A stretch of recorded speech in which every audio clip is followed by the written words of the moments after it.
Subscribe করুন bright dream 82কে এবং পাশের বেল ঘন্টাটিকে ক্লিক করুন নিত্য নতুন ভিডিও পেতে সবার আগে। নমস্কার বন্ধুরা, ব্রাইট ড্রিম 82তে আপনাদেরকে স্বাগত। এই মুহূর্তের অত্যন্ত গুরুত্বপূর্ণ খবর। প্রাথমিক শিক্ষক নিয়োগের ক্ষেত্রে যোগ্যদের চাকরি দিতেই হবে, নির্দেশ সুপ্রিম কোর্টের।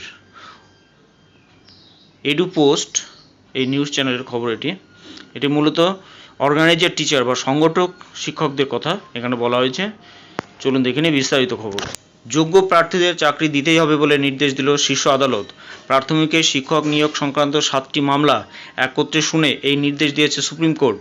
কারা যোগ্য তা বাছাই করতে সুপ্রিম কোর্ট আগে 3 সদস্যের যে ভেরিফিকেশন কমিটি গঠন করে দিয়েছিল, তার বদলে আজ নতুন করে পশ্চিমবঙ্গ লিগ্যাল এইড অথরিটিকে স্ক্রুটিনি করার নির্দেশ দিল বিচারপতি কুরিয়ান জোসেফ এবং বিচারপতি এম শান্তাগৌড়ার ডিভিশন বেঞ্চ।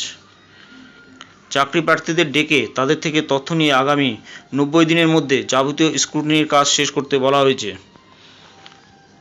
বিদ্যালয় শিক্ষা সচিব, অতিরিক্ত সচিব এবং পশ্চিমবঙ্গ প্রাথমিক শিক্ষা পর্ষদের চেয়ারম্যান 3 সদস্যের ভেরিফিকেশন কমিটির কাজে আদালত সন্তুষ্ট বলে আগের দিনের শুনানিতেই জানিয়েছিল সুপ্রিম কোর্ট।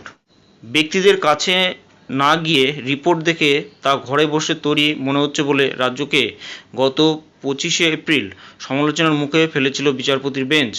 সেই মতো আজ রিপোর্টে জমা দেওয়ার কথা বললেও পশ্চিমবঙ্গ সরকার আবারও 4 সপ্তাহ সময় চায়, কিন্তু আদালত তা অনুমোদন করেনি।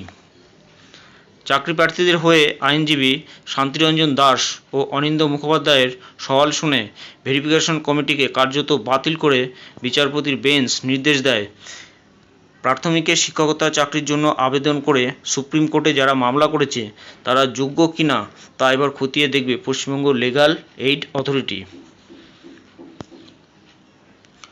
সংগঠক শিক্ষকদের যে অ্যাসোসিয়েশন বা সংগঠন মামলা করেছে তাদের সদস্যদের মধ্যে কারা যোগ্য তা স্ক্রুটিনি করা হবে। তারপর যোগ্য প্রার্থীদের নাম প্রাথমিক শিক্ষকতার জন্য সরকারকে সুপারিশ করবে। সেই সঙ্গে যোগ্য আবেদনকারীদের চাকরি দিতে হবে বলে জানিয়ে দিল বিচারপতির বেঞ্চ।